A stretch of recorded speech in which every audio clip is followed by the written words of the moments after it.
BMC pipe off machine just plug பண்ணிவிட்டு இதோட connector இருக்குது இல்லைங்களா, இதில் வந்து பார்த்திங்கன்னா ஏரோ மார்க் போட்டிருக்கு இல்லையா, அது வந்து பேக் சைடில் மிஷினோட பேக் சைடில் இங்கே கனெக்ட் பண்ணணும். இந்த இடம் இருக்குது பாருங்கள், இதில் வந்து சேஃப் அதிலே இருக்கும்.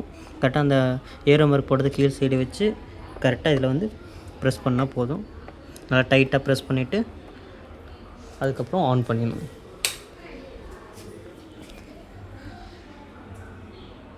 ஆன் பண்ணிட்டு முன்னாடி ரீடிங் எஸ்டி கார்டு இந்த மாதிரி டிஸ்பிளே ஆன் ஆகிடும். ஆன் ஆனதுக்கப்புறம் செட்டிங்ஸ்குள்ளே போகிறது எப்படின்னு பார்த்தீங்கன்னா, இந்த பட்டன் இது ரெண்டையும் சேர்த்து ஒரே டைமில் லாங் ப்ரெஸ் பண்ணணும். ஒரு 10 செகண்ட்ஸ் அப்படியே லாங் ப்ரெஸ் பண்ணிங்க, இந்த மாதிரி செட்டிங்ஸ்குள்ளே போயிடும். அதுக்கப்புறம் இந்த ரவுண்ட் பட்டனை ஒரு டைம் ப்ரெஸ் பண்ணணும். ப்ரெஸ் பண்ணிவிட்டு மோடு, இன்கேஸ் எதோ மோடு மாற்றுற மாதிரி இருந்தால் மறுபடியும் ஒருக்கா ப்ரெஸ் பண்ணிங்கன்னா எல்லோ கலரில் மாறும். மாறினதுக்கப்புறம் இதை ரொட்டேட் பண்ணிங்கன்னா மோடு மாறும்.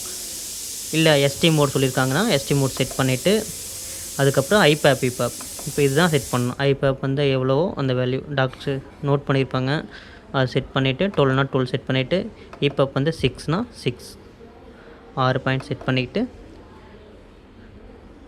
அவ்வளோதான். ரெஸ்பிரேட்டரி ரேட் வந்து மென்ஷன் பண்ணியிருக்காங்கன்னா maximum 14 to 16 breath per minutes சொல்லுவாங்க டாக்டர்ஸு. இன்கேஸ் ஸ்பெசிஃபிக்காக ஒரு 16 18 வைங்க 19 வைங்க ஒரு வேளை மென்ஷன் பண்ணியிருந்தாங்கன்னா நீங்கள் இன்க்ரீஸ் பண்ணிக்கலாம். இல்லைனா அதில் இருக்கிற மாதிரியே 14லேருந்து 16 வச்சுக்கலாம். ப்ரீத் பெர் மினிட் வச்சுட்டு அதுக்கப்புறம் பேக் போயிட்டு ஹோம் கொடுத்திங்கன்னா வெளியே வந்துடும். இதுக்கப்புறம் ஆன் இதை இங்கே நம்ம செட் பண்ண வேல்யூ இங்கேயே காட்டும். மோடு வந்து பார்த்திங்கன்னா இங்கே இருக்கும், எஸ்டி மோடு ஐபேப் இபேப் வேல்யூ நம்ம செட் பண்ண வேல்யூ இங்கேயே காட்டிடும்.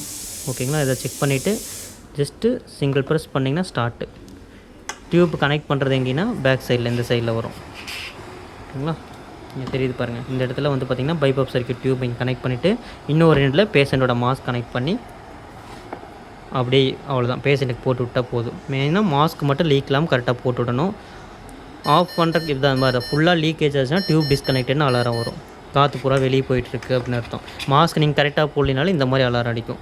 ஓகேங்களா, கரெக்டாக மாஸ்க் ஃபிக்ஸ் பண்ணிட்டிங்கன்னா அந்த அலாரம் வராமல் போயிடும்.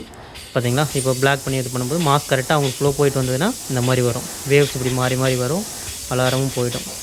ஆஃப் பண்ணுறதுக்கு சேம் பட்டனை லாங் ப்ரெஸ் ஒரு 4 செகண்ட்ஸ் லாங் ப்ரெஸ் பண்ணாலே போதும், ஆஃப் ஆகிடும். அவ்வளோதான்.